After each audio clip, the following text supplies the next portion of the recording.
Cerca del 58% de toda la electricidad generada se utiliza para mover motores eléctricos. Hacerlos funcionar correctamente requiere saber qué clase de mantenimiento necesitan los diferentes tipos de motores, cómo hacerlo y la manera de probar e investigar daños de motores que fallen. En este programa iniciaremos nuestro estudio de los motores de acuerdo con su construcción básica y sus características de operación. Empecemos con el hecho más importante de todos los motores eléctricos. Cualquier motor es realmente un mecanismo convertidor de energía. Transforma energía eléctrica en energía mecánica. La corriente eléctrica hace girar el eje del motor y el eje impulsa una carga mecánica y realiza el trabajo. Pero también existen diferencias entre motores. Una de las más importantes es que los motores tienen a distintos caballos de fuerza. A mayor cantidad de caballos especificados en la placa del motor, más poderoso será. Para entender el significado de potencia nominal de caballaje, primero tenemos que comprender otras cosas: torsión y trabajo. La carga impulsada por un motor puede rotar tal como un asta de ventilador o un impulsor de bomba al mover aire o fluidos. O la carga puede moverse en línea recta como una correa transportadora o como el mecanismo que mueve la cabeza cortante en una pesadora. Pero como quiera que es movida la carga, el eje de un motor rota, la fuerza que ejerce es siempre una fuerza giratoria llamada torsión. Una fuerza en línea recta o un jalón o empujón ordinarios pueden medirse en libras o newtons. Pero torsión se mide de modo diferente. Tomemos el caso de un motor de acción o winch. Para izar este peso de 50 libras, el winch deberá alar con una fuerza en línea recta de 50 libras. Pero ¿cuánta torsión tendrá que producir el motor? Eso depende del radio del tambor del winch. La torsión que produce un motor se mide multiplicando la cantidad de fuerza que realizará por la distancia entre el centro del eje y el punto donde se aplica la fuerza. En este caso, el borde del winch. Si el tambor del winch es de 3 pies de diámetro, su radio es de 1.5 pies. Por tanto, el motor deberá ejecutar 75 libras pie de torsión para levantar el peso. ¿Qué sucede si se aumenta la carga a 100 libras? Un motor siempre responderá a un cambio en la carga produciendo la cantidad de torsión demandada. El motor entonces tendrá que realizar 150 libras pie de torsión. Si las demandas de torsión están dentro de sus capacidades, moverá la carga. Ahora observemos la carga que un motor está impulsando. Un motor realiza trabajo con lógica fuerza para mover algo a través de una distancia. Así es como se define trabajo mecánico. La fuerza en libras, newtons u otra unidad, por la distancia, que es pulgadas o metros, que la fuerza mueve algo. Si un motor realiza torsión de manera que jala con 50 libras y este jalón mueve la carga 10 pies, el motor ha hecho 10 por 50 o 500 libras pie de trabajo. Si usted espera hasta que la carga se haya movido 20 pies, el motor habrá hecho 1000 libras pie de trabajo. Tenga cuidado de no confundir torsión y trabajo. Torsión es una fuerza giratoria que produce una cierta fuerza de empuje o de arrastre a una cierta distancia del centro del eje del motor. Trabajo es la fuerza por la distancia que una fuerza dada mueve algo. Ahora, cuando usted observa la placa de un motor, no verá nada acerca del trabajo que puede realizar o de la torsión que ejerce, pero sí verá la potencia nominal de caballaje o HP. Potencia es el promedio de hacer un trabajo o cuán rápido se ejecuta. Cualquier motor, no importa cuán pequeño sea, realizará una cantidad de trabajo, pero mientras más poderoso es, más rápido lo hará. Para producir un caballo de fuerza, un motor debe ejecutar 550 libras pie de trabajo en un segundo o 33.000 libras pie de trabajo por minuto. Potencia está relacionada con ambas, la velocidad del eje y la torsión. A mayor torsión que realice un motor, mayor la carga que moverá. Mientras más rápido gira el eje, más rápido se moverá una carga en particular. Esta simple fórmula relaciona torsión en libras pie y la velocidad del motor en revoluciones por minuto con los caballos de fuerza. Si un motor está girando a 1750 revoluciones por minuto, por ejemplo, debe realizar 3 libras pie de torsión para producir un caballo de fuerza. También producirá un caballo de fuerza si ejecuta 5 libras pie de torsión y funciona a 1050 revoluciones por minuto. Bien, ahora vamos a mirar dentro de un motor y ver cómo produce torsión y caballo de fuerza. Mecánicamente todos los motores eléctricos tienen solo dos partes principales. Una de ellas gira. Incluye un eje y un rotor. Un cojinete sostiene al eje en cada punta. La otra parte es fija. Esta incluye el estator, el armazón y las placas laterales que sostienen los cojinetes. Ahora bien, tanto el rotor como el estator son esencialmente imanes, y esa es realmente la clave de cómo trabaja un motor. No sabemos exactamente por qué imanes se comportan como tal, pero todos tienen un polo norte y un polo sur producidos por una fuerza magnética o campo llamado flujo magnético. El flujo magnético pasa a través del imán y lo rodea. Cuando usted coloca dos imanes de manera que sus polos norte y sus polos sur estén juntos, el flujo magnético de los imanes produce una fuerza de repulsión. Los polos semejantes se repelen. Pero cuando usted coloca dos polos diferentes, uno norte y otro sur, juntos, ocurre el efecto opuesto. Los polos contrarios se atraen y son jalados el uno hacia el otro. Mientras más fuertes sean los imanes, más poderosa será esta repulsión y esta atracción. Hemos fijado en sitio estos imanes con los polos opuestos dirigidos hacia el otro, norte y sur, para mostrar cómo un motor ejerce torsión. Estos serán nuestros imanes estatores. Cuando pivotamos un tercer imán, un rotor entre ellos, las fuerzas de los polos magnéticos harán que gire. Y a medida que gira, el rotor está ejerciendo torsión. Pero una vez que los polos del rotor se han alineado norte a sur con los polos estatores, se detiene. Con el objeto de continuar generando torsión, debemos facilitar un medio para mantener al rotor girando. La única forma de hacerlo es invertir los polos, bien sea en el imán rotor o en los imanes estatores fijos, justo cuando los polos se estén alineando. El imán rotor sería entonces empujado y atraído otra media vuelta. Podemos realizar esto si reemplazamos nuestros imanes estatores permanentes o el imán rotor o ambos con electroimanes. Un electroimán es una bobina de alambre enrollado en un núcleo de hierro no magnetizado. La corriente en el alambre produce polos magnéticos como los de los imanes permanentes. Cuál polo es norte y cuál polo es sur depende de la dirección en que se mueva la corriente. Al invertir la corriente podemos invertir los polos. Ahora podemos mantener el rotor girando si cambiamos la corriente en cualquiera de las bobinas del rotor o del estator en el momento preciso. Al invertirse los polos magnéticos, el rotor se da vuelta para alinearse por el otro lado, ejerciendo torsión a medida que gira. Si continuamos este proceso de invertir los polos magnéticos norte a sur a norte, etc., el rotor continuará girando en círculo y ejercerá una torsión continua. Todos los motores utilizan electroimanes, sea para el rotor, el estator o ambos. Estos electroimanes son muy variados en cuanto al calibre del alambre y al número de vueltas. En un motor DC, la corriente en las bobinas del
última, si el motor de la parada, la corriente se eleva rápidamente porque el motor está tratando de aportar la torsión requerida. Al funcionar con cargas pesadas a bajas velocidades, los motores generalmente disparan sus disyuntores de sobrecarga rápidamente. Aún así, hacer funcionar un motor bajo condiciones de alta corriente lo hundirán muy pronto. Podemos aprender más sobre la vida útil del motor y de su eficiencia observando detenidamente cómo velocidad y torsión afectan el caballaje o horsepower. Si dibujamos los caballos de fuerza o HP de salida del motor junto con la torsión, vemos que ambos son ceros en carga. Cero torsión significa 0 caballos de fuerza. En la parada, los caballos de fuerza también son cero. Nada se mueve, ningún trabajo se hace a pesar de que el motor está consumiendo gran cantidad de corriente. En cualquier punto entre parada y sin carga, un motor produce caballos de fuerza. A su velocidad nominal produce su potencia nominal de caballaje. Ahora, como dijimos al comienzo, un motor es un convertidor de energía eléctrica en energía mecánica. Su eficiencia es una medida de cuán bien lo hace. Eficiencia es igual a la salida mecánica en caballos de fuerza, dividida por la entrada eléctrica en vatios. Vatios de potencia DC equivalen a corriente multiplicada por voltaje. Cuando la potencia es AC, la relación es un poco más complicada, pero los vatios consumidos por un motor siempre dependen directamente del voltaje aplicado a este y de la corriente que demanda de la línea. La mayoría de motores funcionan con una línea de voltaje fija. Esto quiere decir que los vatios en un motor dependen en gran parte de la corriente que entra al motor. Por tanto, si dibujamos los vatios de energía que consume un motor contra su velocidad, la curva se asemeja a la curva de corriente o la curva de torsión para tal caso, puesto que la torsión que realiza un motor para mover su carga depende de la corriente. Podemos ver cómo la eficiencia de un motor varía si dibujamos conjuntamente vatios y caballos de fuerza. Como ya hemos visto, en la parada el motor no produce caballos de fuerza, pero la entrada de vatios en él es muy alta, porque está demandando una gran cantidad de corriente. A velocidad sin carga, la entrada de vatios es baja, pero los caballos de fuerza son cero nuevamente, por tanto la eficiencia es cero. A la potencia nominal un motor consume una gran cantidad de vatios, pero también produce una gran cantidad de caballos de fuerza. La eficiencia es bastante buena. Ahora, ¿qué sucede con los vatios que entran al motor y no son convertidos en caballos de fuerza? Son convertidos en calor. Un caballo de fuerza es igual a 746 vatios. Así, un motor perfectamente eficiente producirá un caballo de fuerza por cada 746 vatios de energía consumida.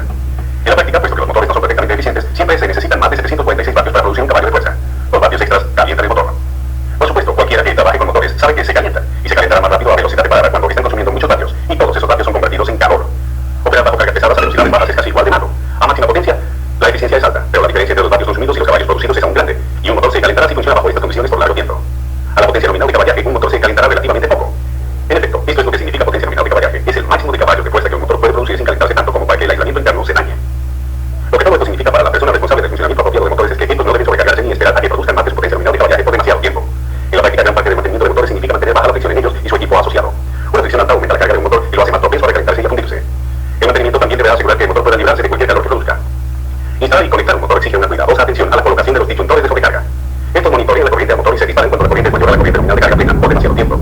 Su propósito es evitar que el motor se queme bajo condiciones de sobrecarga. Investigar fallos en un motor es a menudo detectar cuando un motor está sobrecargado y localizar la causa. El mantenimiento y la investigación de averías en motores requiere una buena comprensión de por qué fallan y cómo mantenerlos funcionando a la máxima eficiencia.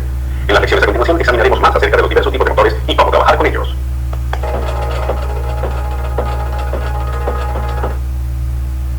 Los motores de corriente continua o DC se usan con frecuencia donde la energía proviene de baterías. Los motores eléctricos lentos en equipos móviles, motores de arranque mecánico y motores en herramientas portátiles, por ejemplo, son todos motores DC energizados por baterías. Los motores DC también tienen una ventaja cuando un par de arranque alto y un control exacto de velocidad son necesarios, como en los winches. Los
velocidad del motor y la corriente también son influenciadas por la fuerza de los imanes del campo.